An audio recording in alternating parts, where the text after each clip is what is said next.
Епизода 75 Некджам подкаст. Моето име е Георги Докузов. Денес за гостин го имам Филип Петровски. Филип, здраво, како си? Здраво, супер. Огромна чест ми е што си ми денес гостин.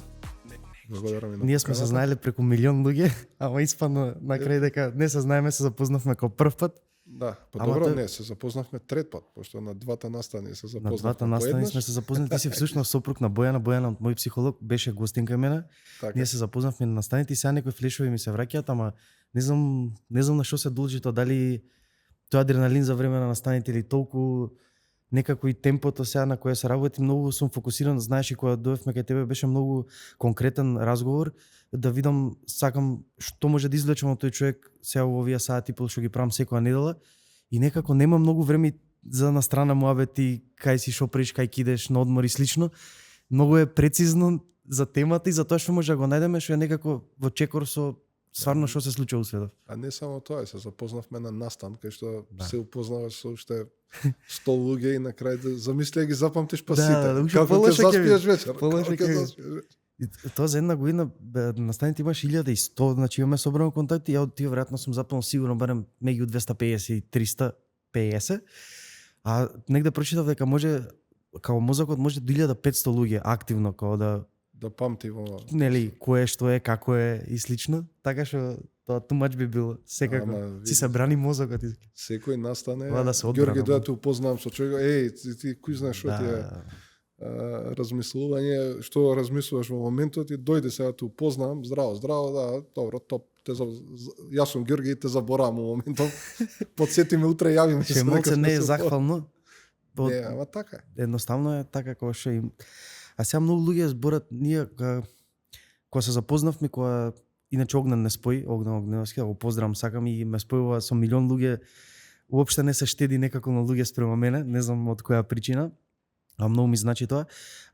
Некако прво што се фативме јас и ти да дискутираме се е оваа тема што највеќе се дискутира моментално у светов, а тоа е AI револуцијата која се случува, AI хаосот или како и да се нарече.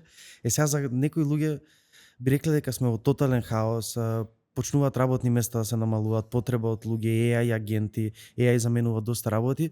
Тоа предизвикува некој хаос оправдано, веројатно и кај тебе и кај мене искрено.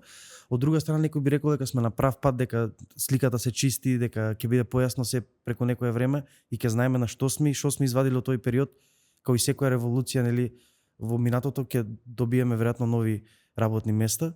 Како гледаш ти? Сигурно. Да, сигурно, да, ти си оптимист. Е оптимист. Па, не можеш да бидеш и песимист, в принцип. Можеме да одбиваме дека има промена, можеме да кажеме дека не, ова е гола вода, нема да се случи ништо, ова е фейл, ќе пропадне, ама бабл. И да биде бабл. Имаше и .com бабл, па IT е тука и IT растеше од после .com бабл од повторно секоја година. Така да не значи дека и да е бабл во моментов и да пукне и да има проблем, не значи дека ние ќе се вратиме на времето пред AI, Anthropic, GPT и така нато. Нема да си ги пишуваме сами мејловите, нема да си ги правиме сами документите, тоа никој нема да се врати назад, нема да сака да се врати назад за основните работи кои што ги користиме, да не збориме за било што друго кое што ни го носи технологијата и ни го носи вештачката интелигенција, ама нема назад. Прашањето е како во моментот, во овој го нарече хаос, да се поставиме, како да извадиме максимум, како да направиме стратегија не само лична, него и заедницата да направи стратегија, колективната стратегија е важна и државната стратегија е важна. Завчера бев на објавување на Везелка, стварно убав проект. Имаме антена до AI Factory во Грција, се надевам дека тој AI Factory или таков AI Factory ќе имаме за брзо и во Македонија. Гледам дека се активираат доста и министерства, и компании, и факултетите, сите се активирани на тема како да го фатиме како да го фатиме чекорот во моментот. Така да и јас го гледам како opportunity. Ништо што било промена не поминало глатко. Дома да имаме промена, ќе ни биде некаков хаос и ќе Да треба преградиш се една прилагоди. соба ќе ти биде почудно. Да, реално ќе ти треба време, така да не па толкава промена во особено кое што промена ја гледавме, меѓутоа искрено сите таймлайни што ги има во глава и сите предвидувања ми се промаша. Све се заврши побрзо и баш и кога го презентираа проектов професорот Димитар Трајанов на Бина излезе и кажа немаме време. Сега во моментов треба да видиме што можеме да направиме. Работите се менуваат на дневно ниво и тоа е точно и ние го гледаме и само се потврдува. Се повеќе и повеќе луѓе го зборат. Иднината е не AI-от. Иднината се луѓето кои што го користат AI-от. Да, може да имаме роботи што играат оро и може да имаме роботи што и да генерираме видеа што немаат врска и да трошиме процесинг power за тоа, ама тоа е секогаш ќе го има. Прашањето е како ќе се подобрат и процесите, и компаниите, и decision making процесот и едноставно општеството како може да има бенефит од вештачката интелигенција. Ние приватно и за тоа се согласиме како држава, можеби со самиот факт што сме помали, можеме да фатиме чекор напред сега во ова. Се надевам дека треба да има разбирање од тоа и од повисоко ниво и се дека треба да се прилагодиме што е можно побрзо со тие процеси и дека треба да ги усвоиме некако, да даеме и пример и да направиме чекор. Мислам дека имаме потенцијал за тоа. Види, IT секторот со години работи за луѓе од IT, компании од IT секторот, со години работат, дали се македонски или странски, небитно, со години работат за огромни брендови. Се работат на огромни проекти. Аутсорсинг. Па е аутсорсинг, така. Тоа значи дека имаме некакво знаење.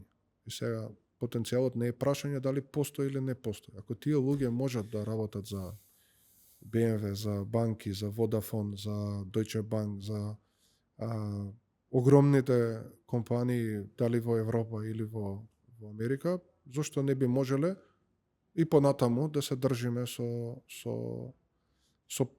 трендовите и со промената. Сметам дека можеме и дека имаме знаење. Тоа што можеби треба да се смени или да се подобри е само да се освестиме дека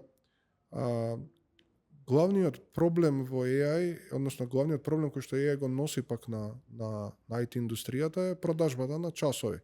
Кој продава работни часови, ќе има проблем, поради тоа што се помалци часови ќе се бараат, се повеќе и повеќе сениори ќе се бараат, значи не е како што беше пред 3 години, дај ми било кој што работи нешто и готово ќе го искористиме и ќе го ставиме на проект, него буквално се бара експертиза, се бара знаење и тоа знаење го имаме ние. Само прашањето е дали ќе го продаваме како часови или ќе го продаваме како продукти и како иновација. Не е прашање уопште дали ние треба да се држиме и дали можеме сигурно и не треба ни да се мериме со регионот. Ќе земам пример Естонија. Со кој се мерала Естонија? Со Литванија, за да стане тоа што е денеска. Се мерала со светот. Како може да биде подобра од сите останати. Така што и ние треба да си го најдеме патот. И мислам дека шансата е тука. It's up to us. Така, дефинитивно. И секој станува збор за модели да се случува тотално, секој ден има информации нови и некои модели направија доста исчекор, би рекол, да го спомна Антропик, нели со Клоту последната година, тоа некако се случи. Ти вака кои модели ги користиш, кои највеќе ги разгледуваш, кои ти се најинтересни? Тука некоја борба моментално што се случува, веројатно би била помеѓу OpenAI со моделот нивни на некој начин е као hero модел ChatGPT, сите го, нели вештачка интелигенција е ChatGPT за за тоа, basic. имам ја или Copilot и тоа е. И Антропик. Тоа е некоја сега можеби најизразена. Мада не се знае, ти ми спомна една информација, ми сподели сега дека минатата недела OS App 10 up to date, Илон Маск нели го откупи курсор, ако не се лажам така, за 60 милиарди. Да, тоа се збореше, не знам дали се затвори темата, ама... Да, он може да прави малце, пошто е таков лик, малце да дига фама, ама веројатно неговиот модел исто Grok, доста некако уште не се знае што како се случи. Како гледаш ти на тоа? Кој е твој фаворит? Тој што во моментот најдобро ќе ми заврши работата. За најмалце токени. Па да, немам, па и не мора да бидат најмалце токени, битно е да е завршена работата. Во принцип, без разлика каков таск, за каков таск се работи, различни се сите модели. Gemini е добар за една работа за која што Claude не е. Односно Opus не е. GPT си има своји бенефити, си има свој мани, си има свој придобивки. Ја не мислам дека има еден модел кој што е добар и дека прашањето е дали кој модел ќе победи. Во принцип, тој модел што ќе победи е тој што ќе има највеќе информации пред се ајде да тргнам за нас. Значи колку повеќе го нахраниме моделот, мене во моментов може да ми извади Opus или GPT, може да ми извадат презентација или некаков план за нешто за кое што го имаат контекстот прилично брзо и јас сум прилично среќен со тоа што го гледам. На трета, четврта итерација веќе сум готов за одредени работи. Но тоа се работите за кои што има самиот модел контекст. Кога би збореле за проширување на моделите и на користењето на самите модели во самиот AI и можностите со да правење агенти и така натаму локално во самата компанија, тука доаѓа истата тема. Колку подобар контекст ќе дадеме. Контекстот за да го дадеме се податоците во позадина. За да можеме да имаме агент кој што од името на нашата банка ќе ни понуди нешто, ќе ни даде подобра понуда, ќе ни каже, ќе ни се обрати или ќе ни одговори кога имаме некаков проблем, треба да ги има податоците во позадина, сите податоци за нас спремни.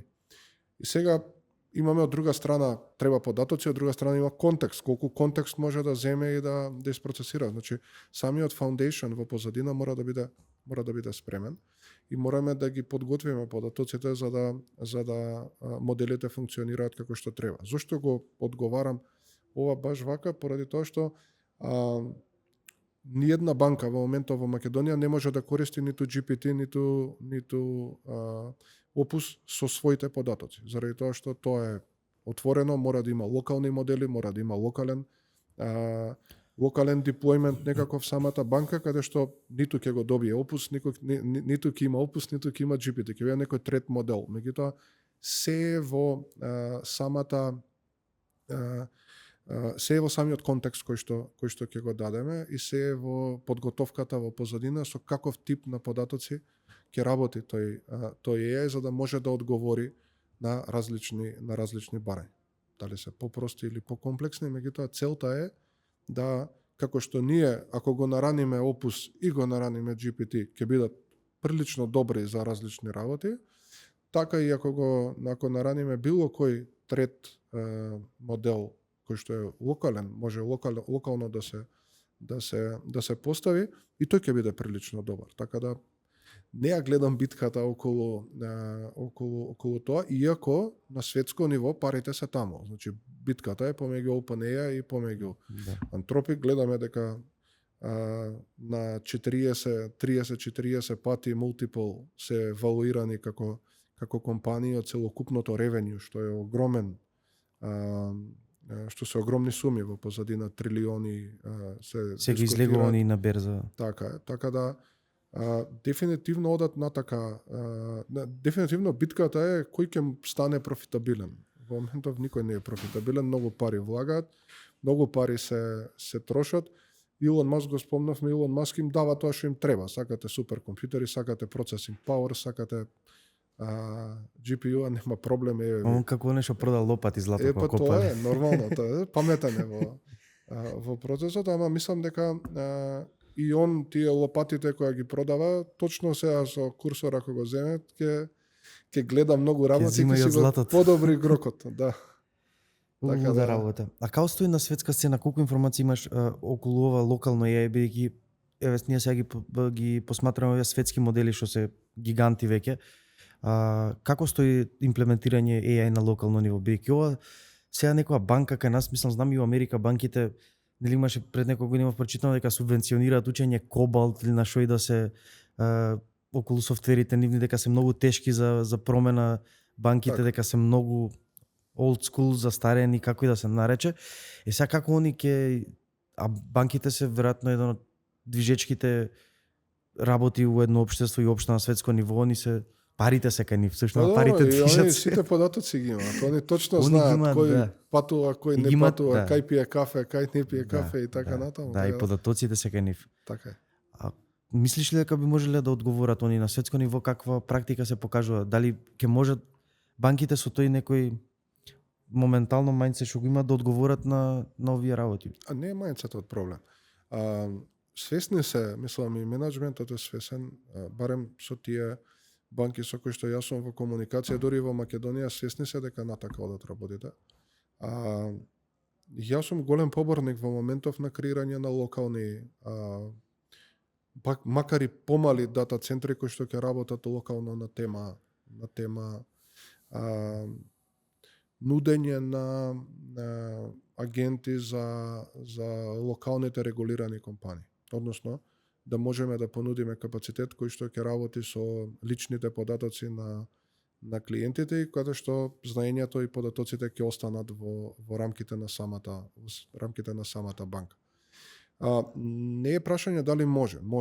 Веќе има и Португалија, имам неколку примери каде што веќе IT компаниите, ние сме Data Master се малце назад во таа насока, меѓутоа знам неколку компании кои што имаат собствен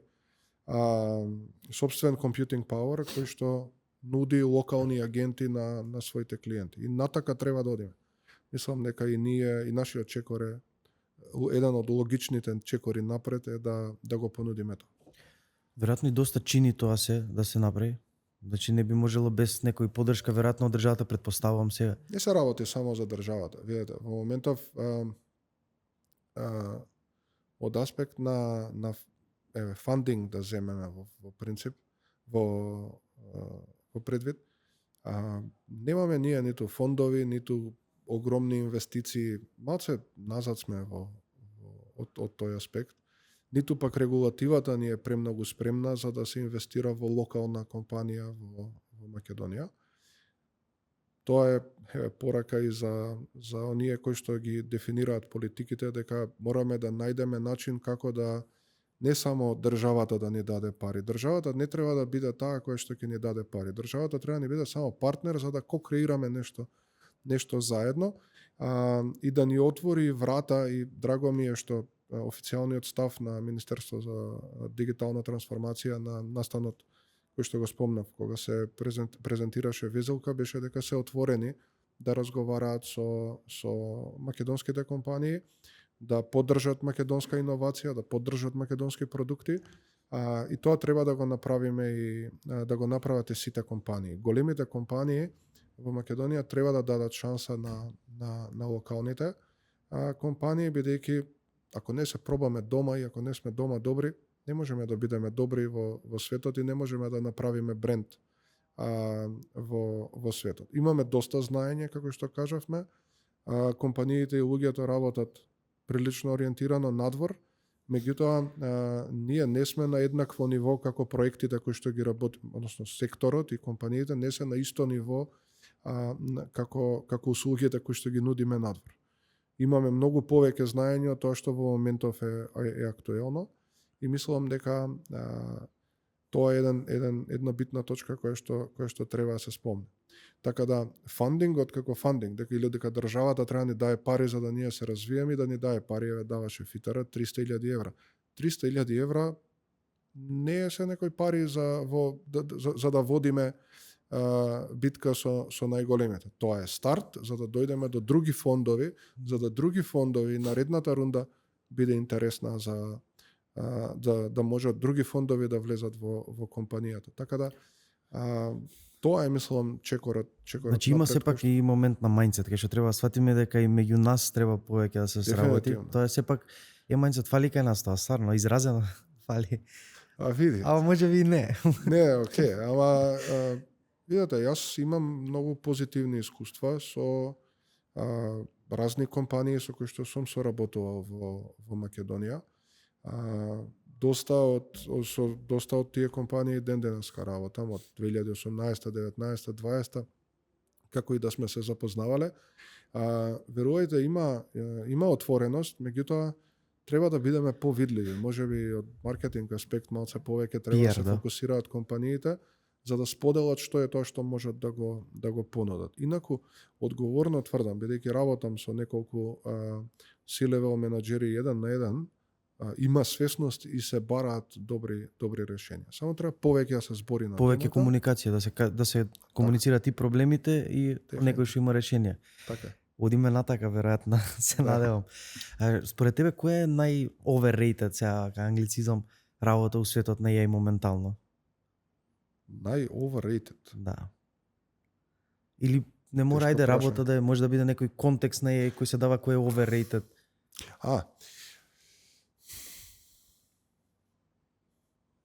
Ај вака. Не знам сега колку да сум политички коректен, ама мислам дека е overrated дека AI сите ќе не замени. Иако сум размислувал на темата и јас верував едно-две недели во тоа, дека можеби треба да видиме нешто, некои други области каде што можеме да се фокусираме, меѓутоа и AI-от е, мислам, сео што се случува е процес. Многу треба да се сменат генерации, не генерации, треба да се смени генерација на мајндсет, од мајндсет аспект за да некои работи дојдат брзо. Иако брзината на промената е прилично голема во моментот. На технолошкиот дел, да. И свесноста е битна. Се согласувам. Свесноста ја имаме тука е, сам минатото прашање, исто тоа го кажав, дека се свесни компаниите, но дека сите ќе не замени, нема, ќе отвори многу различни нови позиции, многу работи ќе се оптимизираат во да земеме еден прост пример од, сега не сакам технички да навлагам многу, меѓутоа самото програмирање низ годините е сменето. Ова ќе биде еден начин на промена на пример во програмирањето. Ако пред 5 години беше најважниот програмер во фирма, најважниот вработен во компанијата беше програмерот кој што знае таму нешто што е, знае некои багови кои што се закопани и он како ги решил, сега ја ќе му ги најде за опус, ќе му ги најде за пола сат. Така да не е веќе тоа знаење кое што е клучно. Знаењето треба да се фокусира во насока на процесите, како да оптимизираме процеси, како да го разбереме, како да го донесеме главното value на компанијата. Што е value-то на крајот на денот? Посрекни клиенти, подобра услуга, поголема профитабилност. Не значи поголема профитабилност само да немаме луѓе. Не е тоа поентата. Меѓутоа, не можеме па за некоја работа што е мануелна да имаме 20 вработени. И тоа не е окей, затоа што треба да имаме малце работите кои што ќе се оптимизираат и сите оние кои што викале ова моево ќе функционира 100 години, не значи дека ќе функционира 100 години, можеби работите ќе се сменат за одредени професии, но не значи дека ќе се елиминираат. И во принцип од аспект на прашањето што ми го постави, што е overrated, мислам дека не е толку страшно. Но мораме да почнеме денес. Ако не сме почнале до сега, веќе касниш, да. Веќе да, значи верувајте дека секој ден изгубен е ден кој што нема можеме да вратиме назад, но е ден каде што поголемите одат многу понапред.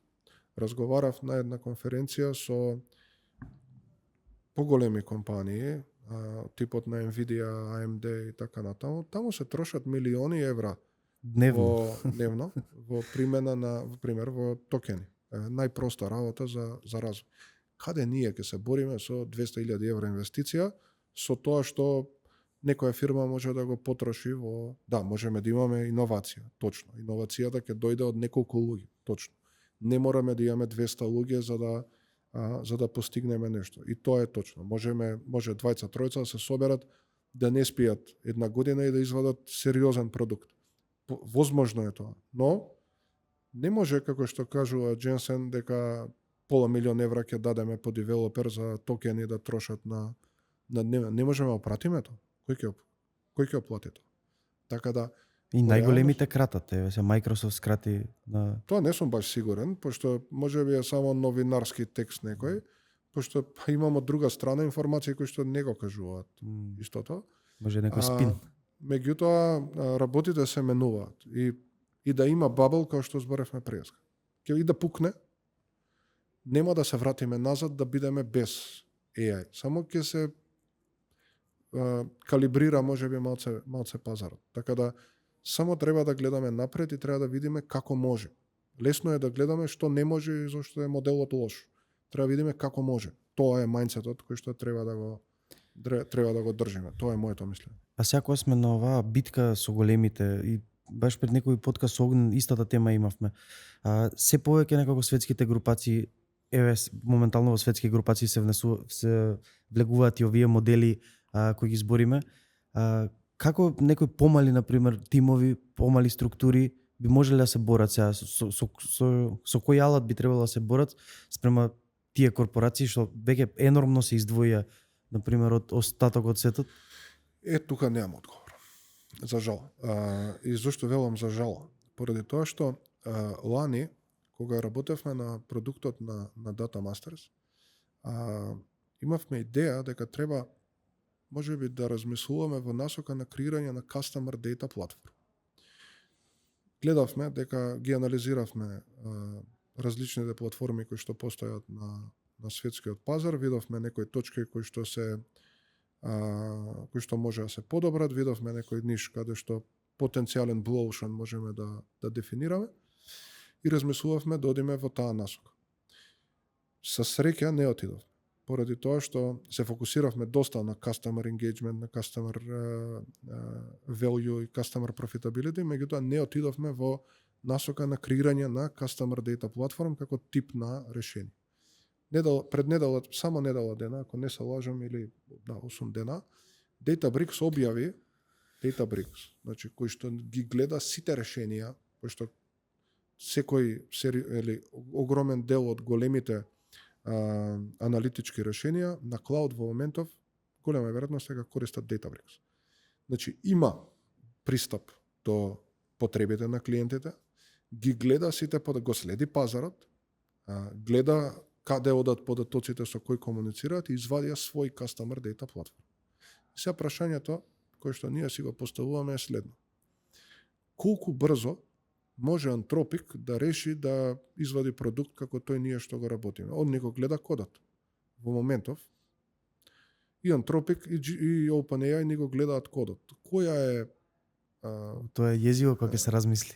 Види, која е што е потребно за Anthropic да направи нешто што ние правиме и го викаме дека е наш edge или наша придобивка или подобност во нашиот продукт.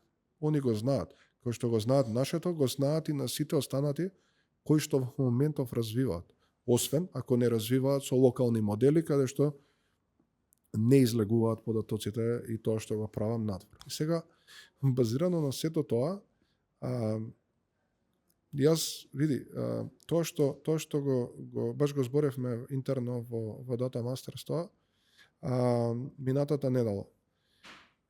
На светско првенство, кој треба да се труди поише, Бразил или Босна? Босна.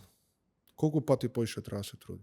Па најмалце 2 пати. Најмалку не е видна бројката, ама многу повеќе од 100% треба да даде. Така, шансата наша не е еднаква на шансата во Америка, каде што имаме VC фондови, да речеме, се вратам на истата тема, и кај што можам на добра идеја да добијам 5 милиони евра или 30 милиони евра фанд. Ние се бориме во моментов топ 3 компетиторс на светски пазар, ни се компании кои што имаат 40 плюс милиони фандинг.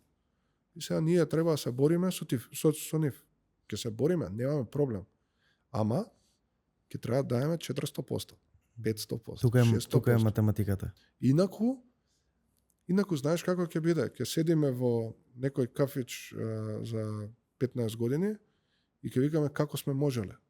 Ама ја на времето бев ја у тоа AI-от. Ама знаеш како е, американци, кинези, овие, сите ќе ми бидат криви. Не, у моментов треба сме сигурни дека даваме максимум, 1000%. Макар тоа значело дека не спиеме навечер. Макар значело дека работиме 7 дена во неделата, нема опција. Затоа што не можеме.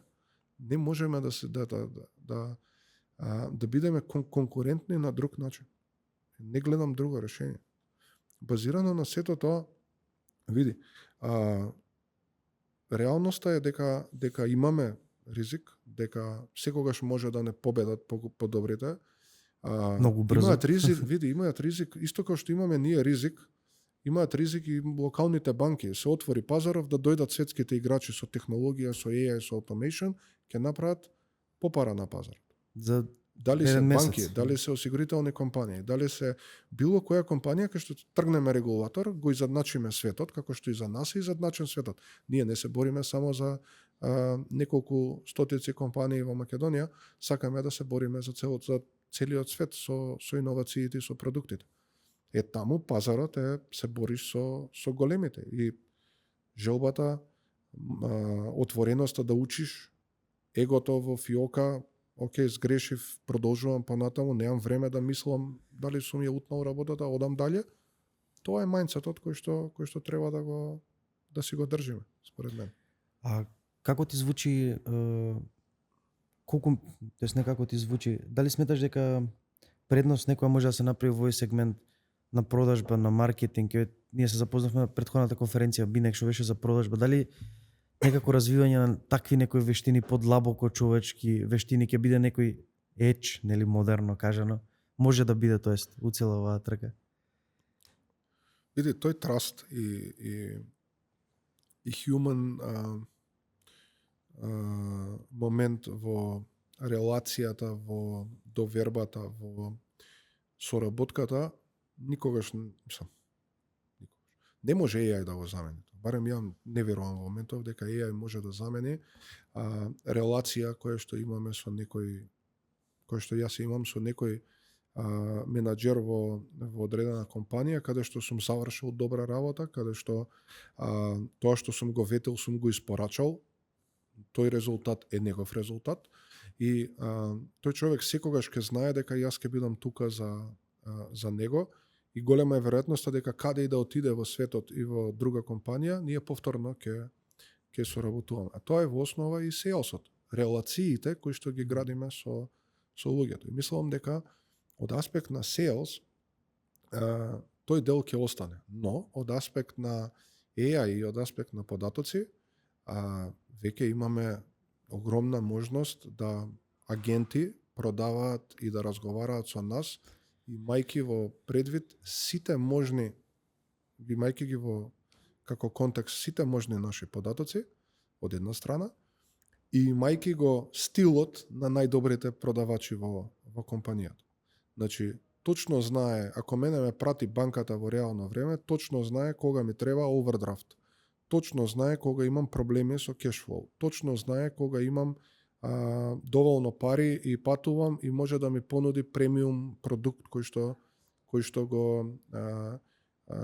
што ми е потребен. Точно знае со кои може да ги мечира своите најдобри компании кои што градат некаква да речеме зграда и продаваат станови или градат зграда и имаат деловен простор, да направи матчмейкинг за да они соработуваат, работат добро и банката да има бенефит од сето тоа. Значи, они го гледаат тоа, но го гледаат споро во моментов и тоа не е на нивото на кое што треба да биде. Кога тоа ќе успееме да го развиеме, во тој случај од аспект на достапност, како да кажам, од аспект на ми отиде мислата. Од аспект на достапност на ваквите решенија и од аспект на sales и на маркетинг, ние можеме да очекуваме големи резултати и голема промена и во Македонија.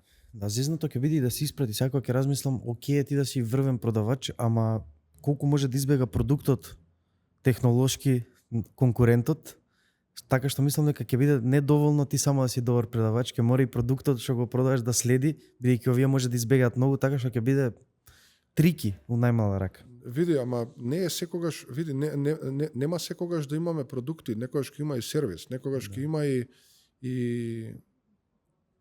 некаква услуга која што ќе се нуди. Не значи дека само продуктот е важен. Но, од една страна, ако земеме пример, продавам финансиски консалтинг.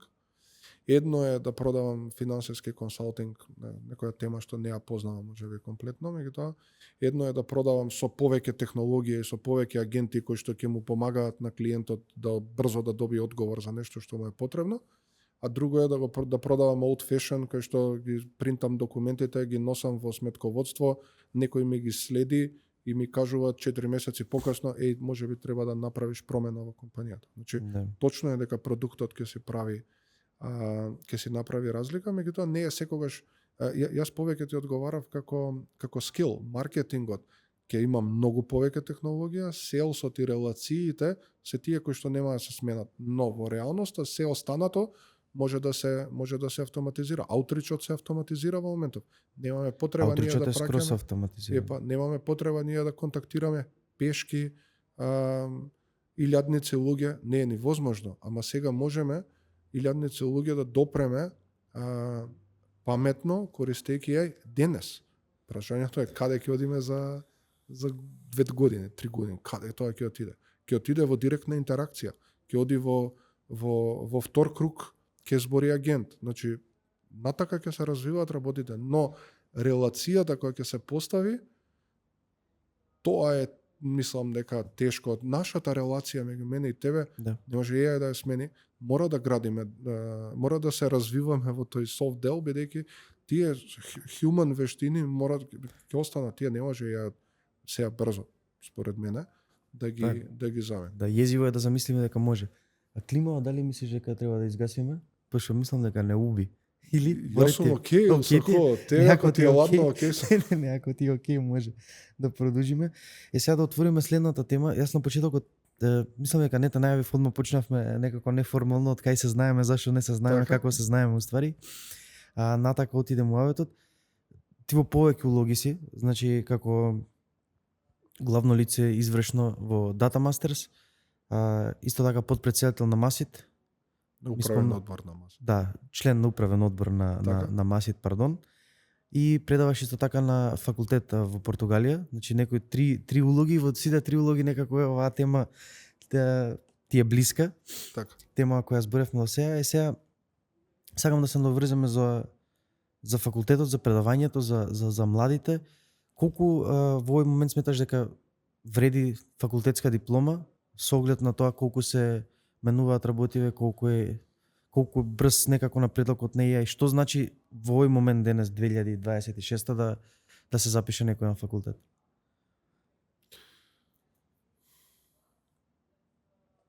Тоа што ова е многу тешка тема, поради тоа што многу луѓе викаат нема да ни треба образованието и нема ни требаат вештините.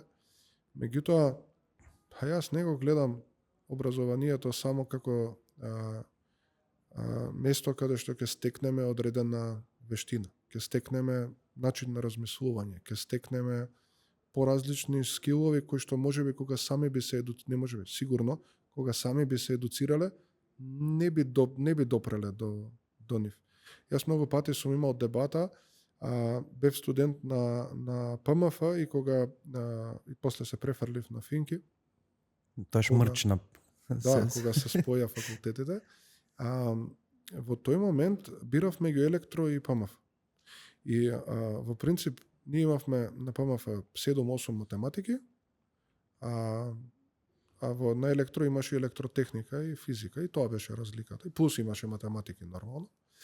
И јас разговарав со една професорка која што ми покажа, ми објасни во тоа време што е разликата помеѓу, која се запишува, што е разликата помеѓу предметите, каков тип на математика се учи, фокусот на логика, дека е многу важен и така натаму, така да во тоа време и ПМФ, ако јас го земам лично, мене ПМФ не ме научил да програмирам, тоа што го знам денес, тоа ми е искуство. Ме научил да размислувам.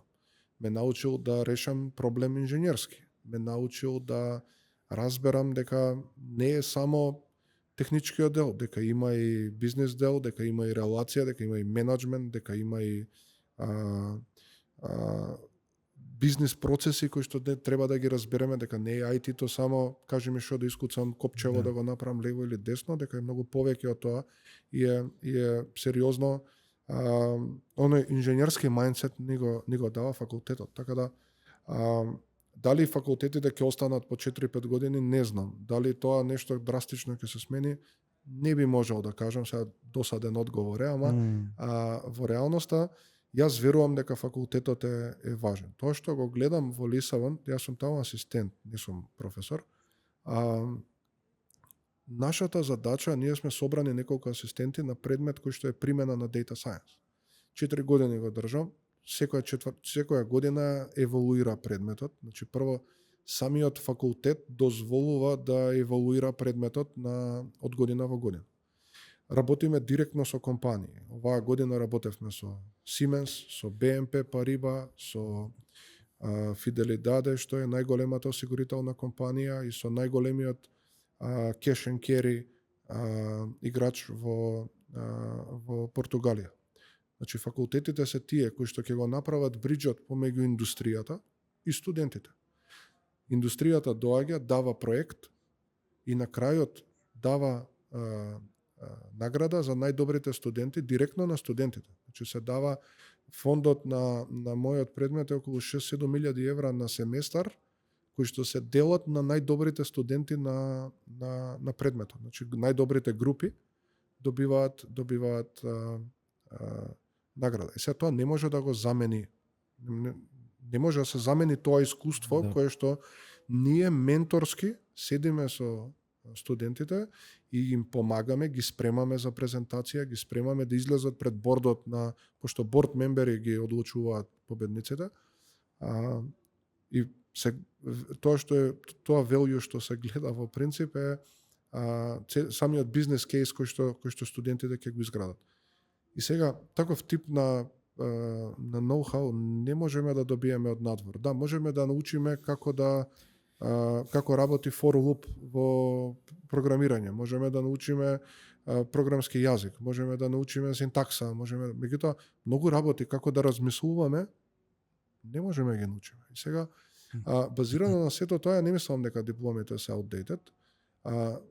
Меѓутоа па и не мислам дека секој мора да заврши веќе и IT факултет за да работи во областа или да работи и да разбере што прави ЕА. На крајот на денот мојот совет до студентите со кои што соработувам и на кои што им предавам е: најдете компанија каде што ќе можете под А да учите, под Б кај што ќе имате ментор кој што ќе сака да ви посвети време и кој што ќе биде директен со вас, нема да ве тапша по рамо, и третата точка е кај што можете да го научите бизнес.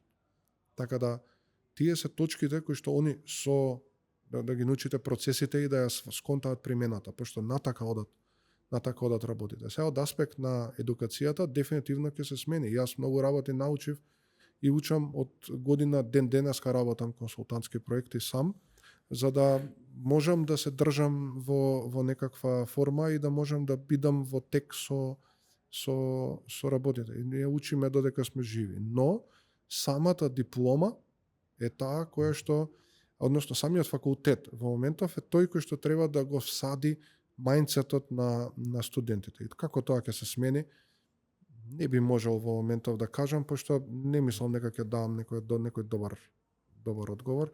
Не сум се фокусирал на темата да размислам натака, но дефинитивно не сум за тоа дека не треба факултети и дека готово умреа факултетите и треба нешто друго да правиме. Напротив, има многу знаење, многу R&D, факултетите се тие, факултетот Финки во моментов е тој кој што го води проектот со везелка. Кој би го правел? Мора да ги има факултетите, мора да ги има студентите, мора да има целиот талент таму. Така е, и самиот проект везелка во моментов па е основа за студентите да работат со професорите. Јас сум работел во Португалија на факултетот директно со компании, со една фармацевска компанија и со една автомобилска компанија. Ние работевме на проекти каде што професорите доаѓаат и даваат сериозно знаење и контрибуција на темата, а студентите се тие кои што стекнуваат знаење. Многу е побрзо во моментов сето тоа, целото тоа стекнување на знаење, но не мислам дека не треба да постои или дека ќе се смени. Климава можеш да ја намалиш. Да, климава тоа е може стаја на 20, не мора Лаки? на 15. Можеш климата да ја ставиш на 22, на 21 стаја. Не искриви малце. Да. Те гледам дека ти ја Не ладно изгледа од точно преска. дека мене иде. Преска се осврнавме и на тие посочи таа тема дека претходно IT компаниите доста млад талент, доста работеа со джуниори, доста влегуваа лесно джуниори, доста беше лесно да се најде тоа прво вработување. Сега веројатно ова што го прави е најголем удар прави на тоа. Сега ги спомнавме, нели, студентите од кога ќе завршат факултет, они веќе се на тој пазар на джуниори. И сега како гледаш на тоа, дали како ќе се победи на некој начин тој проблем, тоа прво вработување, тоа давање искуство? Дали повеќе, како што спомнати во делот одговорот, повеќе факултетите ќе треба да бидат инволвирани во тоа прво искуство, па веќе да се има некое искуство кога ќе излезеш на пазарот, бидејќи верувам дека овие джуниор таскови, джуниор работи кои ќе треба да се средуваат, во голем дел ќе ги замени ЕE. И веќе веројатно ги заменува тоа, мислам дека се чувствува на пазарот и сега. Се чувствува и прв пат слушам и гледам примери каде што има компании кои што комплетно одбиваат да вработуваат луѓе кои што односно студенти или сега завршени професионалци во компаниите. Мислам дека тоа е погрешно. Зошто мислам дека е погрешно? Поради тоа што не смееме да прекинеме. Тоа исто, знаете, како ја имам направено таа грешка, имам премногу проекти и ќе прекинам со sales. Не можам тоа да, ќе завршат проектите, што ќе правиме после. Ќе прекинам да едуцирам луѓе кои ќе ми работи. Да, точно е дека лесно е да платиме повеќе или лесно е да најдеме готов кадар, но некогаш треба и да пренесеме и да дадеме шанса на младите да се едуцираат, односно да собираат знаење. И сега, тоа што е предизвик во моментов е како тие студенти да покажат дека имаат некакво искуство. И затоа е клучно во текот на факултетот да не се плашат да влегуваат во повеќе. Значи, тоа што мислам дека ќе се смени е ќе го споем одговорот и со претходното прашање. Додека сме студенти, додека се студентите не треба да бидат само студенти. Треба да бараат проекти, треба да собираат искуство, макар и работеле за џабе, што е прилично во Македонија непопуларно мислење, како не, ја ќе работам за џабе. Не е битно во моментов дали ќе заработиш. Битно е да научиш. Ако не научиш, може привремено ќе заработуваш и после ќе бидеш outdated, AI ќе дојде, ќе те замени и толку. Не само што треба студентите да учат.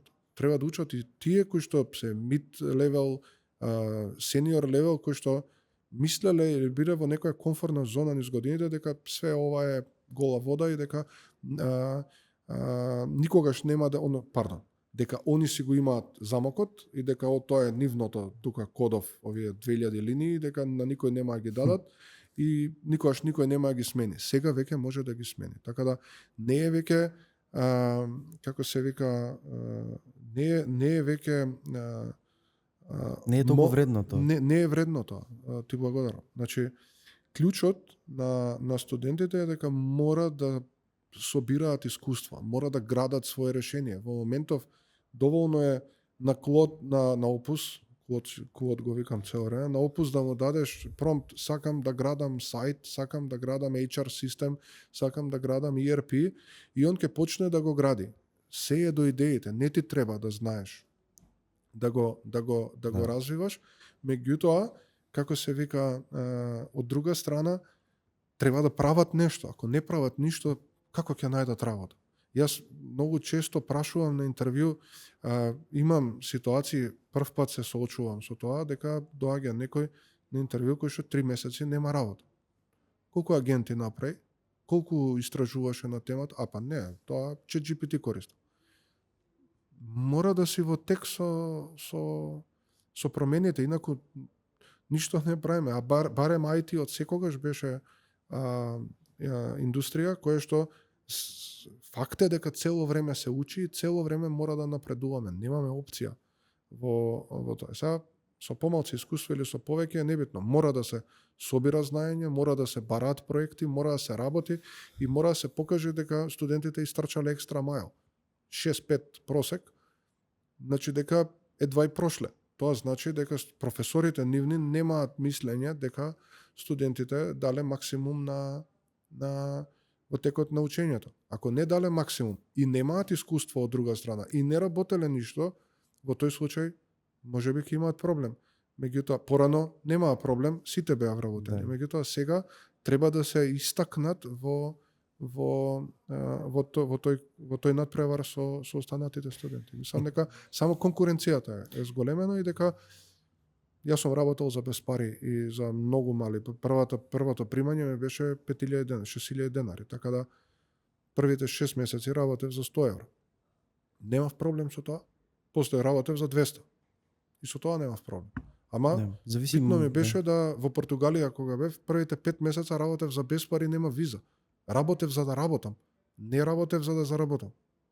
Имав поддршка од дома, ми ги плаќаа сметките, јадев макарони 5 месеца, затоа што немав доволно средства за да одам и на работа и да за се квалитет на живот да се грижи. Немав, ама се фокусирав да работам. Нема виза, не ми се погоди моментот, морав да најдам начин за да научам. И работев 2 работи паралелно. Исто за без пари. Значи првите 6 месеци заработував 0. После заработував 500 евра во Лисабон. Уште 6 месеци. Ама после година дена отворивме фирма во Македонија. Така да скокот е само да ако сакаш. Ќе најдеш, ќе се отворат работите ако се трудиш да биде добро. А доста сензитивна тема и таа мислам да бидејќи од претходните потреби на пазарот, доста и младите кај мене некои од најгледаните видеа се тоа колку е плата 500 евра плата за практикант, дали е мала плата, па мала е, шо можеш со 500 евра. Веќе многу брзо се сменија тие работи и веројатно ќе мора така нели добронамерно 500.000 евра очекувањето. Да, 1000 евра очекуваат за практикантска плата. За џуниор. За џуниор. За практикантска 500. Да, добро, извини. Таа си е математиката, тоа е скокот. И што веројатно е стварно тешко тешко одржливо за војнини, ќе мора да се посвети повеќе. Океј, сите сме луѓе и сите сакаме да направиме некој стандард за живот. Сега тоа ми е мене исто така чудно кога некој ќе сака премногу од таа страна, а од другата страна тоа колку треба да се даде. И јас трета година имам фирма туку Македонија, отворив на 22 години фирма, 21, непуни 22 и многу некои работи треба да не за безпари, буквално да си у минус и да ти е дури на моменти да не ти е јасно на кој правец одиш, за сега да добиеш некоја визија и со ова што го правиме се да се избориш така, што мислам дека многу фали тоа на луѓе. Јас како некој што се работуваше со 20 луѓе само на овој проекти на Binext, гледам дека само резултатот некако се очекува, целиот процес е занемарен. Тоа е најтешко, мада ти си подобар пример од мене и да го одговориш истото прашање. Да си можел да бараш работа и да се како се вика, да се задоволиш со некоја почетна позиција некаде. И за пута 3 од тоа сега што може го заработам. Да. Секогаш. Да. Значи јас за себе мислам дека финансиски поубаво ќе живеев само да работам. Да. И да се продавав од една тезга на друга или од еден проект на друг. Така ќе ми беше можеби подобро. Меѓутоа не ми е тоа драйв. Да. Драйвот е што ќе создадеме. Тебе ти е претпоставам драйвот што ќе создадеш на крајот на денот. Така да тоа е клучно. И тој мајндсет мислам дека мораме да го споделиме и давај максимум преку проектов да го споделиш тоа. Во моментов на младите им е потребен сапорт. Меѓутоа мора секоја фирма да даде шанса на неколку луѓе. Од друга страна треба и младите да разберат дека не е возможно во моментов Мислам, пазарот се менува и дека и они мора да се сменат. Не е возможно да играме по истите правила од пред 3 години, пошто ниту клиентите на компаниите не играат. Ниту еден клиент не ни кажал дај ми мид. Мид, не джуниор. Дај ми мид. Освен ако нема фикс прайс проект, каде што гајле му е како ќе се деливира, битно е да има value и резултат на крај. Но кога велам гајле му е, не викам дека е окей да дојдат јуниори да му го работат проектот, а он платил 100.000 евра. Него очекува сениорите, очекува све да е окей, а ние дали ќе му дадеме, ние никогаш на јуниор не ги рачунаме на проектите, него секогаш се екстра за да научат првиот, вториот, па третиот проект веќе да бидат малце од малце самостојни, ама на трет проект. Тоа е инвестиција која што мораме да ја направиме. Многу често се случува, никој тоа не го цени, вика, ама ја тука работев, ќе си одам, имам подобра понуда, оди си, со среќа. И тој тренд постоеше доста. Ама не, види, секој различно ги гледа работите, не ги осудувам, тоа е избор. И секој има право, така да, апсолутно. Секој има право да си одлучи за себе што ќе прави. И ти имаш право да одлучиш дека можеш да 3 пати повеќе да заработуваш од тоа што заработуваш сега, ама си одлучил дека ќе бидеш тука и дека по 14 сата дневно ти имаш founder mindset. Тој founder mindset треба да го градиме, треба да го стимулираме и да го објасниме дека не е страшен. Да, не е комфортно да у сабота и у недела да работиш кога се сите у парк за пролет време или сите се на кафе, а ти мора да работиш нешто, ама има убавина кога ќе излезат резултатите, така да. Да. Ја за таа убавина работам, во принцип. Да, има и убавина и уживаш веројатно во процесот. Не е фенси, тоа баш имав некое гостување пред некое време кај еден мој исто драг пријател, зборевме на овие теми, дека всушност не е ништо кул како што изгледа, може на моменти да е дека ние сега после треба да го преслушувам разговоров, дур се префрлат кратичките, тоа ќе биде 2 сати дремење. Знаеш, многу не е кул за да ја дадеш вредност на крај, што јас верувам дека со овие подкасти тоа како не го смени форматот низ годините, искрено сум многу задоволен што наидувам на луѓе како тебе и се повеќе и повеќе на луѓе што се поблиски до идејата која била онака сршта и коренот на тоа што сум го почнал. Само треба време, нели, за тие работи. А кога сме кај тоа, често забележувам исто со пријател имав дискусија на таа тема, мислам дека ни фали поголема таа колективна свест, премногу се отиде на таа индивидуалност веќе. Као ја, знаеш, нема да работам за 500 еври, нема ништо, кај нас младите се зборам, ние не сме ни толку разлика во години. То немој сега, молим те, не сме јас многу. имам бели влакна. Фала вие младите. Не сме многу. Ние старите. Да, мислам, јас не сум веќе во најмладите, ама мојата генерација ја сметам за окей, секој гледа за себе да си нареди, ама кога ќе размислиш, баш тоа го имав со пријател разговор, дека и овој свет и овие улици и оваа некоја безменост, нешто имаме наследено, ние сме дојдени сме генерацијски некако тука и во некои услови што треба да размислиме како да ги подобрили, нешто да направиме од тоа, а не само себично 1000-2000 евра кола. Разбирам се и јас можеби во некој момент сум се доживел во тоа размислување, само повеќе да се оствариш за себе, окей и слично, ама некако многу себично гледаме на тоа каде сме како цивилизацијски, во кој момент сме. Треба малце посвесно колективно. Види го кажав. А може и не треба, може. Има различни карактери. Примерот со Босна и со Бразил преска што го зборевме. Бразил се звезди и сега пример ги зимам. Толку немам време што во последниве неколку години не ни пратам баш фудбал. Меѓутоа, примерот со Босна е тоа дека со репрезентацијата на Босна, што го кажавме, дека они мора да дадат максимум. Ако таму луѓето гледаат и тие играчи гледаат на тоа, ја дојдов да изиграм 90 минути и уште 90 минути на тренинг и не ме интересира ништо друго, немаше да стигнат еве во нареден чекор, така го победија Катарот и да напред. Меѓутоа, мислам дека тој мајндсет не можеме секогаш да го имаме. Добро е да го збориме, затоа го спомнав преска. Треба само да се збори.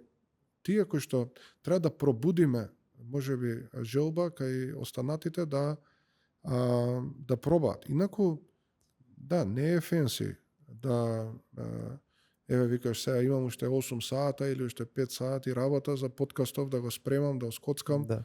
ќе заглавам, можеби и утре ќе работам, утре е сабота, не би сакам, подобро е Netflix and chill и да не се замарам, да се наспијам до 9, да отидам од 9:30 од 10 на работа и тоа е тоа. Меѓутоа, во реалноста треба да го пробудиме тој founder mindset кај сите оние кои што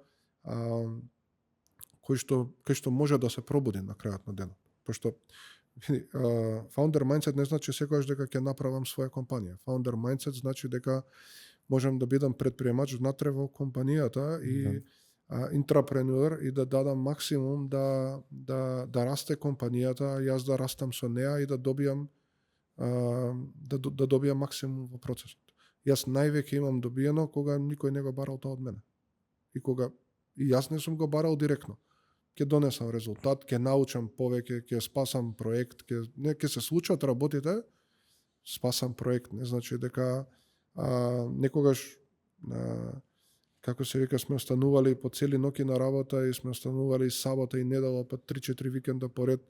Јас пред некоја година спиев во една банка во Македонија кога пуштавме процес во продукција. Јас спиев. Тимот си отиде, затоа што тимот се премори, беа веќе утепани и јас застанав лидерски, дечки, тука сум, одете одморете неколку сати, јас ќе помогнам во процесот за да ја завршиме работата како што треба. Тоа е само да и они има во моментот дава максимум. Тимот беше стварно преморен во тој момент и битно е да не се плашиме од таа работа. Некогаш ќе заглавиме, некогаш ќе дадеме екстра ефорт. Меѓутоа, особено во ваква промена, тргнавме за ја и да збориме, немаме опција да не дадеме повеќе. Во 8 сата, од кои што 5 ни се продуктивни, или 4, или 3, или не е битно, не е доволно. Мораме да се едуцираме повеќе и таа едукација не сме ја прекине. Јас на сите им викам, дечки, треба да учите во моментов како да сте на факултет плюс да работите. Тоа значи да учите секој ден по неколку сати. Да бидете конзистентни. Да сте во темата. Да сте на темата, нормално. И да видите каде можете вашата позиција да ја изградите. И вашите скилови, каде ќе се пронајдете, каде нема да се пронајдете. Да. Посвесно, постоење, така како тема. Така. Се сакам да ти се заблагодарам, веќе сме 70 минути, не знам дали брзо или споро ти помина. Мене брзо, искрено. Не ни осети. Да, ги офативме сите теми, дополнителни прашања што сакав да ги поставам, некако ги офативме со самиот разговор, така што би било глупо да се офаќаме, дадовме некое наше гледиште, ти сподели твое некое размислување, не зборевме поише приказно, повеќе зборевме некој мајндсет, некој размислување што мене искрено највеќе уживам во такви разговори. Се сакам да те прашам, согласно и моите партнери кои ми помагаат за ова да го реализирам, каков однос имаш спрема саати? Гледам дека носиш саат. Каков саат носиш? Дали имаш однос спрема саатите? Носиш, не носиш? Како размислуваш на таа тема? Обожавам часовници. Носам во моментов Так Хоер. Так Хоер носиш, сериозно? И наградата поклон што ќе дадам? Затоа го споделив. Иначе не го експонирам, не ми е толку емотивен ми е часовников, поради тоа што си го заслужив, си го заработив на едно патување каде што се убивме од работа и не сум тип кој што има и менува многу часовници, меѓутоа се врзувам со некои работи, лојален сум на нив, лојален сум си на часовников кој што го имам, бидејќи ме потсеќа секогаш на се тоа што го зборевме до сега. 3 пати мислев да се откажам, 3 недели бев во Абу Даби, деливиравме проект, не излегов од канцеларија и на крај ми останаа парите од патувањето и си купив саат. Така да и реков, овој саат ми е, пошто јадев, ме зезаа колегите таму, вика, до кога ќе јадеш само печена кокошка, секој ден од супермаркет за вечера, печена кокошка и толку, ништо. Идем, дечки, ја немам време, сега мислам да одам на ручек, па да порачам, имаме работа, нешто ни гореше проектот, и така, си го поклонив сам на себе и ми значи како поклонче, многу сум голем фан на разни часовници, но немам премногу, имам неколку кои што ми значат и си ги менувам од време на време. Меѓутоа сум конзистентен со тоа што го носам. Не знам сега како случајно се исполнуваш. Вчера комуницирав со сопругата тоа што би ти земал од поклони, бидејќи имам повеќе поклони од спонзорите и треба викам да ти испратам да видиш, заборев и на Сабајле од се што гледав се фатив бак за Такхоер Хесата и дали она некогаш стварно како да нема случајност или има. Бидејќи има 5-6 брендови. Иначе е лудо колку може стварно сад да направи приказна. Инаку јас часовникот кој го носам Лонжин е поклон од Божиновски од предпретходната конференција која беше најголемата у Скопје што ја направивме до сега и толку има некои работи што ги врзува, поготоа што преубав саат, како и сите у Божиновски, така што тие што сте за саати нема буквално кај на друго место да се обратите и најубаво физички да идете да си видите некој саат и да ве врзе за некоја приказна уште поубаво. Има стварно прегениални сати, сега ако се отвориме за саати да збориме уште еден саат, може? Да, Ова е за тебе. Ти благодарам. Преубав тефтер и пенкало. Уште еднаш за крај ќе ти се заблагодарам што дојде, уживав, многу ми значи кога некој одвојува време за мене, за мојот проект. Тоа значи на мојата публика, така што фала ти. Како за крај, се надевам дека уживаше. Уживав, фала ти многу на поканата, ми беше чест да си поразговараме, се надевам дека ги покривме темите кои што сакаше да ги покриеме и оставивме некоја вредно, сигурно. Се надевам. Супер. Тоа е тоа, така, фала ти на тебе уште еднаш. Тоа е тоа за оваа 75-та епизода, сам да ви се заблагодарам на сите што останавте со нас. Речи си 80 минути ако не се лажам. Тоа е тоа за оваа епизода, до следно гледање, пријатно.